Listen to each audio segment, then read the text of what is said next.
A team of scientists just finished the biggest DNA comparison in human history, and what they found broke almost every idea people had about race. They pulled genetic samples from villages in West Africa, from herders in Central Asia, from farmers in Japan, from families in the Andes, from islanders in the Pacific, and from cities across Europe and the Americas. Millions of genetic points, hundreds of thousands of people, and when the computers finished crunching the numbers, the picture that came out was not the picture anyone expected. Some of the researchers actually reran their analysis because they thought something had gone wrong. The patterns didn't match the old assumptions. Populations that were supposed to be close genetically turned out to be distant. Populations that were supposed to be totally separate turned out to share deep, ancient connections. And the biggest surprise of all had nothing to do with Europe, Asia, or the Americas. It had to do with Africa. If you like deep dives into science that flips what we think we know, stick around, because this one goes further than you'd expect. Let's get into what the data actually showed. For a long time, geneticists have been trying to build a more complete map of human DNA. Earlier projects like the Human Genome Diversity Project and the 1,000 Genomes Project already gave us a rough sketch, but those early efforts leaned heavily on samples from European populations, which left huge blind spots. Newer research, including a massive study from the NIH's All of Us program involving genetic data from more than 200,000 people in the United States, was built specifically to fix that gap. The goal was to stop guessing and start measuring. How much does someone's self-identified race actually line up with what their DNA says about their ancestry? The answer surprised a lot of people, including some of the scientists running the study. Race categories that people checked on a form, categories like Black, White, Asian, or Hispanic, frequently did not match clean genetic clusters at all. Many participants carried ancestry from several continents at once. Some people who identified strongly with one racial category showed DNA that was a patchwork of African, European, Indigenous American, and other lineages all mixed together. The researchers said plainly that self-reported race is a poor stand-in for someone's actual genetic background, and using race as a shortcut for biology and medicine or research risks getting things badly wrong. That finding alone would have been a big deal. But it's just the surface of a much bigger story that unfolds once you start looking at the genetic code itself. Here is the number that changes everything. Any two people on this planet, no matter where their families come from, share about 99.9% of their DNA. Doesn't matter if one person's ancestors are from Norway and the others are from Nigeria, or if one is from Peru and the other is from Vietnam. Genetically, they are almost identical twins compared to the tiny sliver of difference, roughly 1/10 of 1%, that separates any two humans on Earth. That leftover fraction is where all human variation lives. Skin tone, eye shape, hair texture, height, all of it is packed into that thin slice of the genome. And when scientists studied that slice closely, they found that the differences don't sort themselves into neat continental boxes, the way old-fashioned racial categories suggest they should. Take a simple example. A person from Rome and a person from Riyadh will often share more DNA in common with each other than either one shares with someone from a different part of their own continent. A person born in the Ethiopian highlands can be genetically closer to someone in the Arabian Peninsula than to a neighbor 2 villages away. These aren't rare flukes. They show up again and again once you actually measure genetic distance instead of assuming it based on how people look. And here's the part that really turns the old racial framework upside down. The single most genetically diverse region on the entire planet is not spread out across continents. It's Africa. Just Africa. 2 people born in neighboring villages in Ethiopia can carry more genetic difference between them than a random person from Norway carries compared to a random person from Vietnam. Let that sink in for a second. The genetic gap between 2 Ethiopian villages can be wider than the genetic gap between 2 entire continents on the other side of the world. Once you understand human history, this actually makes complete sense. Modern humans have been evolving inside Africa for roughly 300,000 years. That's an enormous amount of time for genetic variation to build up. Populations splitting apart, moving into different regions, adapting to different food sources, climates, and diseases, then sometimes reconnecting and mixing again. All of that churn happened almost entirely on one continent for the vast majority of our species' existence. It wasn't until around 60,000 to 70,000 years ago that a relatively small number of people began moving out of Africa into the rest of the world. And here's the key detail. Those groups didn't carry the full range of African genetic diversity with them. They carried only a slice of it, a sample of the whole. Scientists call this a founder effect, and it explains why populations outside Africa tend to show less internal genetic diversity than populations within Africa. Picture a jar filled with 100 different colored marbles, each color representing a different genetic variant found across Africa. Now imagine someone reaches in blindfolded and pulls out only 15 marbles, then carries those 15 off to start a brand new jar somewhere else. That new jar can never contain more variety than what was scooped out. Even if those 15 marbles get split again and again as new groups branch off into Europe, Asia, Australia, and eventually the Americas, none of those smaller jars will ever match the color range of the original jar back in Africa. This pattern shows up consistently across the genetic record. Populations that migrated the shortest distance from Africa, like groups in the Middle East, tend to retain more genetic diversity. Groups that traveled farther, like early populations in East Asia, carry a bit less. And the populations that made the longest journey of all, crossing into the Americas by way of the Bering Land Bridge, show the least genetic diversity of any major population group on the planet. Distance from the original source, generation after generation of small founding groups splitting off from slightly larger ones, is basically written into the DNA. Newer ancient DNA work is adding even more depth to this African story. Researchers studying genomes recovered from skeletons in southern Africa, some of them thousands of years old, found genetic variation that doesn't even exist in living populations today. In other words, there were branches of human genetic diversity in ancient Africa that have since disappeared entirely, branches we only know about because scientists managed to pull usable DNA out of old bones. Some of those ancient genomes also carried variants unique to our species that may be tied to how early humans adapted and survived. The message keeps repeating in study after study. African genetic history isn't just one piece of the human story sitting alongside other pieces. It's the deep root system the rest of the tree grew out of. There's also fresh research complicating an idea that used to feel pretty settled, that all modern humans trace back cleanly to one single ancestral population in Africa before spreading out. A large genetic analysis looking at thousands of genomes from Japan turned up evidence of a previously unnoticed third ancestral lineage, which challenges the simpler two origin models researchers had been working with.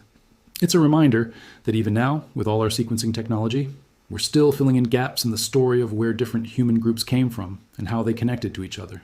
Human origins increasingly look less like a single spark in one spot and more like a long, tangled process involving multiple connected populations across Africa and beyond. Now let's talk about the traits people actually use to sort each other into races in the first place. Skin color, hair type, eye shape, facial structure. Here's the twist. The genes responsible for those visible traits make up a tiny, almost trivial portion of the human genome, well under 1% of our total DNA. These are the traits humanity has spent centuries obsessing over, using them to justify slavery, colonization, and discrimination, and genetically speaking, they're a rounding error. On top of that, most of these traits are shockingly recent in evolutionary terms. Light skin in European populations is linked to a genetic mutation that geneticists estimate appeared somewhere around 8,000 years ago, which is nothing on an evolutionary timescale. Blue eyes trace back to a single genetic mutation that likely showed up somewhere around the Black Sea region, roughly 6,000 to 10,000 years back, meaning every blue-eyed person on Earth today shares a distant genetic link to that one original mutation. The eyelid shape common in East Asian populations developed through a completely separate genetic route, unrelated to what happened in Europe. These are all quick, localized tweaks layered on top of a species that had already existed for hundreds of thousands of years. Meanwhile, the traits we don't see with our eyes, things like immune system function, how efficiently the body processes different nutrients, disease resistance, and brain development, are far more genetically complex, and they vary enormously within every population group on the planet. You cannot look at someone's face and predict their health risks, their cognitive abilities, or their athletic potential. The genes controlling those deeper traits are scattered across all human populations in ways that completely ignore the boundaries we've drawn around race. Ancestry itself turns out to be far messier and more mixed than most people assume too. Nearly everyone carries genetic signatures from more than one region of the world. Someone who identifies as fully Chinese might carry traces of Central Asian ancestry. Someone who thinks of themselves as simply European might carry Middle Eastern genetic markers. Someone from the Caribbean will often show a blend of African European and indigenous American ancestry, all folded together. This isn't some new side effect of modern travel and global mixing. It's been happening for as long as human groups have come into contact with one another, which is to say, for basically all of human history. Ancient DNA studies out of Europe make this especially clear. Modern Europeans are not simply descended from the original hunter-gatherer groups who first settled the continent after the last ice age. Those early populations were largely replaced, over thousands of years, by farming groups migrating in from Anatolia. Later, those farming populations were joined and reshaped by pastoralist groups moving in from the Eurasian steppe. So a typical European today actually carries a genetic blend of at least 3 distinct ancestral waves. none of which had any concept of a shared European identity, because that identity didn't exist yet when these population shifts were happening. East Asia tells a similarly layered story. Populations often lumped together under one broad ethnic label are, genetically, a merger of northern and southern lineages that combined gradually over thousands of years of migration, trade, and political unification. The genetic diversity contained within a single country can rival the diversity found across an entire continent elsewhere in the world, which makes the idea of treating over 1 billion people as one uniform genetic group almost meaningless. So, if genetics doesn't actually support the idea of separate races, why do people look so different from one region to another? The honest answer is environmental adaptation, and it's a genuinely fascinating piece of evolutionary biology. As early human populations spread into new regions, they ran into wildly different conditions. Intense sunlight near the equator, weak sunlight at high latitudes, thin oxygen at extreme elevations, and different local diseases lurking in each environment.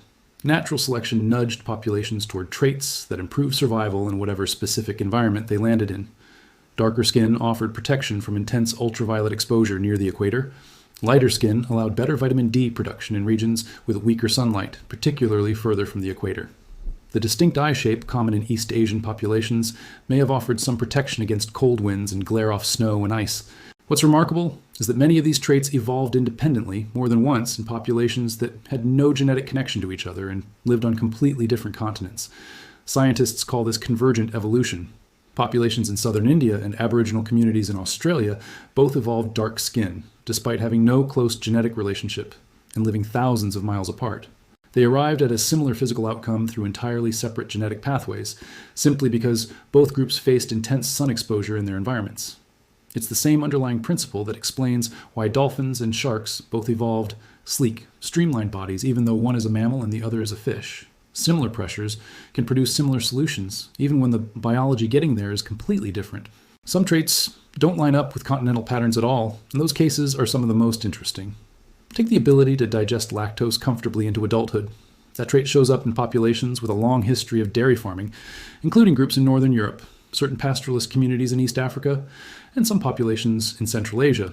But it's largely absent in many East Asian populations and in many other African groups, even ones geographically close to populations that do carry the trait. The pattern tracks cultural practices around raising livestock and drinking milk, not anything resembling a racial category. High-altitude survival tells a similar story. Populations living on the Tibetan Plateau developed genetic adaptations that help their bodies use oxygen more efficiently at extreme elevation. Andean populations in South America independently developed different genetic adaptations to solve the exact same survival problem. Both groups can function at altitudes that would seriously harm someone from a lowland population, but they arrived at that ability through completely separate evolutionary paths, shaped by their own local environments. Then there's the tricky subject of disease. Some genetic traits linked to disease risk really do cluster in specific populations. Sickle cell trait shows up more often in people with West African ancestry. Tay-Sachs disease appears at higher rates among Ashkenazi Jewish populations.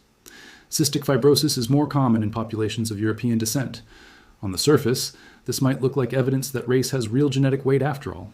But when researchers dig into why these patterns exist, the explanation isn't race, it's local environmental pressure. The sickle cell trait, for example, is strongly tied to regions where malaria has historically been a major killer. Carrying one copy of the sickle cell gene provides real protection against malaria without causing the disease itself. So natural selection favored that gene in regions with heavy malaria exposure, regardless of what racial label we'd assign to the people living there. Newer research has actually gone further, showing that malaria may have shaped multiple aspects of early human biology and even influenced where certain ancestral groups chose to settle. A community in West Africa and a community from a historically malaria-heavy part of southern Europe can both carry malaria resistance genes, despite being sorted into completely different racial categories under the old system. Meanwhile, two people placed in the same racial category might have wildly different disease risks if their ancestors came from regions shaped by different local threats. This has real, practical consequences in medicine. Doctors who assume patients of a certain race automatically share the same genetic risks are working from a shortcut that doesn't hold up under scrutiny. Individual genetic testing and closer attention to a person's specific ancestry give a far more accurate picture of health risk than a racial checkbox ever could, and more researchers are pushing medicine to make that shift. So where did the whole concept of race actually come from if it's not rooted in solid biology? It emerged mostly in the 1700s and 1800s when European naturalists tried to sort human beings into categories the same way they were sorting plants and animals. They built rigid hierarchies based largely on physical appearance and cultural assumptions, then used those hierarchies to justify colonization, slavery, and deeply unequal treatment of entire groups of people. These classifications were presented as objective science, but they were shaped heavily by the social and political biases of the era. Differences in technology, wealth, or social organization between groups were chalked up to supposed biological inferiority, instead of being understood as the product of history, geography, and circumstance.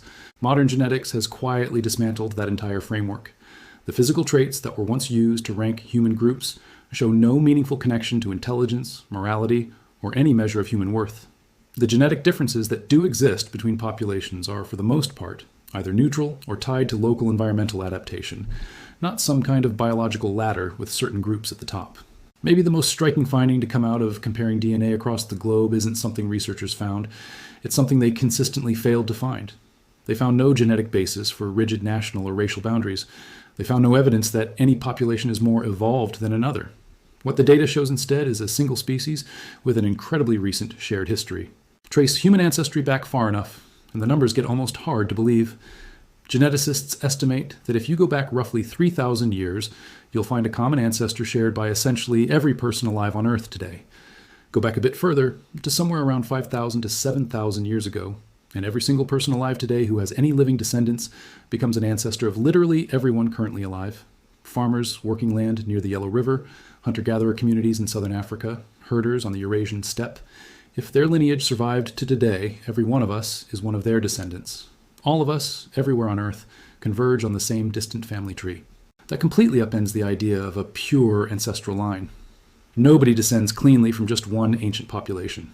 Everybody's ancestry is a tangled, overlapping web that stretches across the entire species, not a straight line pointing back to a single origin. The genetic connections uncovered between distant populations only add to this picture. Some indigenous groups in the Americas carry genetic markers linked to ancient Siberian populations, which lines up neatly with the well-documented migration across the Bering Land Bridge. But researchers have also found traces of ancient genetic connection between some indigenous American groups and populations related to Aboriginal Australians and Papua New Guineans, groups separated from the Americas by enormous stretches of ocean. Scientists are still working out exactly how that connection formed, but it's more proof that early human migration was a tangled, looping process, not a simple straight march out of Africa. Newer genomic projects keep adding fresh layers to this picture too. A recent whole-genome study of Central Asian populations uncovered distinct ancestral histories, unique adaptations, and evidence of genetic mixing between groups that researchers hadn't fully mapped before. Every time scientists sequence a new set of genomes from an understudied region, the human family tree gets a little more detailed and a little more tangled, and a little further from the simple, rigid racial categories people once assumed were biologically real.